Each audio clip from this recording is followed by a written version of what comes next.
Hello, Steve White, Trek Boy 89 for Steve Arts 89. Well, there's not much happening in the world of Trek at the moment. A couple of things.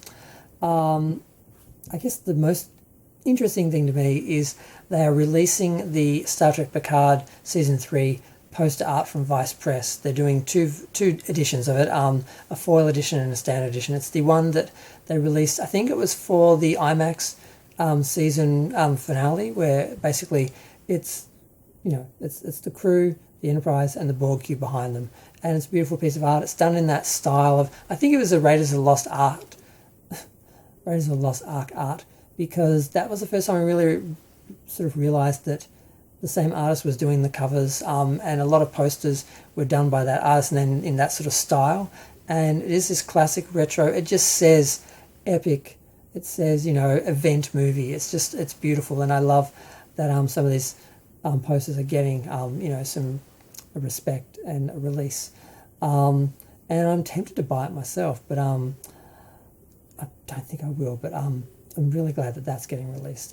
It's by one of the artists. I think he actually worked on one of the Star Trek comics. I think I can't remember the name, but they're also releasing the Lower Decks parodies of the Star Trek feature film posters. So season 1, 2, 3, and 4 are ripping off Star Trek: The Motion Picture, Wrath of Khan, Search for Spock, and Voyage Home. So, that's vaguely complimentary, but that's about it.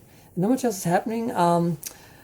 Sonika Martin-Green and Michelle Paradise are going to Brazil for I don't know if it's a convention or if it's just a press event, but they're promoting the show. Tony Newson was doing a podcast. Various shows are back in production or pre-production, but I don't care about any of them, so it's really not that interesting. Michelle Hurd did an interview saying that she wants Raffi and Worf to, reunite again for a spin-off, and I think they do need to do a spin-off for Picard, because I'm fine with them going back to the Kirk era and staying in that era, because it's a really sweet spot. There's two sweet spots really. There's like between Pike and Kirk, or around Pike and Kirk, and then there's sort of that post motion picture sort of era, sort of before they went into the next gen, that hasn't really been mined. And but those are sort of fun times to sort of play in and stay in. But the Next Generation era, I think of that as the contemporary timeline. It's like they had the original series and they jumped, a century forward, and that show, but that era has sort of moved year to year along with us and grown with us, and I think they should stay with that. And they can do as many sort of prequel Kirk era sort of movie era shows as they want, as long as they've got this contemporary show running that goes, changes year to year and grows. And I think of that as the continuity, and that is the canon of Star Trek in Picard.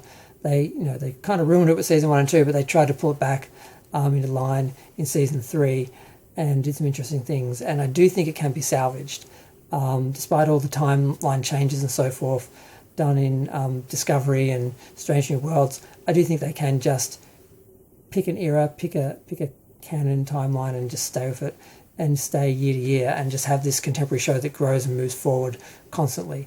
And there's no reason why they can't do that while still just sort of doing the prequel stuff. So I hope they do something, but whether it's Titan, whether it's something else, but I mean, they're going in the wrong direction. They're focusing on 31st century Starfleet Academy with anyone knows, because that saves money, because they don't have to pay any of the actors or writers for their likenesses or for the licenses or anything for the characters they created, stuff like that. And just no one cares about what's happening in the 31st century. And the only good thing about it is there is no canon for them to ruin, but there's nothing there for anyone to care about at the same time, so I don't see the point in doing that. Section 31 is a mistake. They should be doing a prequel with Michelle Yeoh playing Georgiou before she was killed, when she was actually a good captain.